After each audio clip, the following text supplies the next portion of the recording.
ভারতীয় বিভিন্ন ভ্রমণ সংস্থার মালিক, প্রধান নির্বাহী ও জ্যেষ্ঠ কর্মকর্তাদের বিরুদ্ধে ভিসা নিষেধাজ্ঞা আরোপের ঘোষণা দিয়েছে মার্কিন যুক্তরাষ্ট্র। ভারতীয় সংস্থা সচেতনভাবে অবৈধ অভিবাসনে সহায়তা করছে বলে অভিযোগ করেছে ওয়াশিংটন। সোমবার মার্কিন পররাষ্ট্র দপ্তরের এক বিবৃতিতে ভারতীয় ভ্রমণ সংস্থার বিরুদ্ধে ভিসা নিষেধাজ্ঞা আরোপের এই ঘোষণা দেওয়া হয়েছে। এতে বলা হয়েছে, ভারতে অবস্থিত মার্কিন দূতাবাস ও কনসুলেটগুলোতে কনসুলার অ্যাফেয়ার্স এবং ডিপ্লোম্যাটিক সিকিউরিটি সার্ভিস প্রতিদিনই অবৈধ অভিবাসন, মানব পাচার এবং এর সঙ্গে জড়িতদের শনাক্ত করার জন্য কাজ করে যাচ্ছে।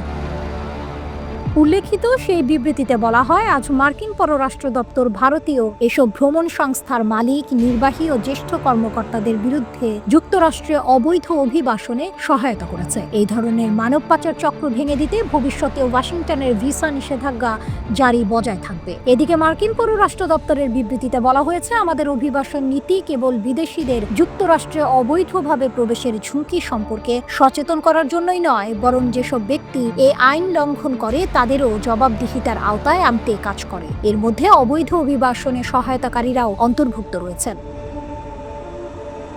বিবৃতিতে আরও বলা হয়, আইনের শাসন প্রতিষ্ঠা ও মার্কিন নাগরিকদের সুরক্ষার জন্য যুক্তরাষ্ট্রের অভিবাসন আইন এবং নীতির বাস্তবায়ন করাটা অত্যন্ত গুরুত্বপূর্ণ। এছাড়া এই ভিসা নিষেধাজ্ঞায় বৈশ্বিক এবং এমনকি যারা সাধারণত ভিসা ওয়েভার প্রোগ্রামের আওতায় পড়েন তারাও নিশানা হবেন বলে জানিয়েছে যুক্তরাষ্ট্রের পররাষ্ট্র দপ্তর। গত জানুয়ারিতে যুক্তরাষ্ট্রের প্রেসিডেন্টের দায়িত্ব নেওয়ার পরপরই দেশ থেকে অবৈধ অভিবাসীদের তাড়ানোর সিদ্ধান্ত নেন ডোনাল্ড ট্রাম্প। যুক্তরাষ্ট্রের প্রশাসন ইতোমধ্যে বিশ্বের বিভিন্ন দেশের হাজার হাজার অবৈধ অভিবাসীকে নিজ দেশে ফেরত পাঠিয়েছে। সেই তালিকায় আছে যুক্তরাষ্ট্রে অবৈধভাবে বসবাসকারী ভারতীয়রাও। কিছুদিন আগে হাতে ও কোমরে রশি বেঁধে বিমানে তুলে যুক্তরাষ্ট্র থেকে ভারতীয়দের ফেরত পাঠায় মার্কিন প্রশাসন।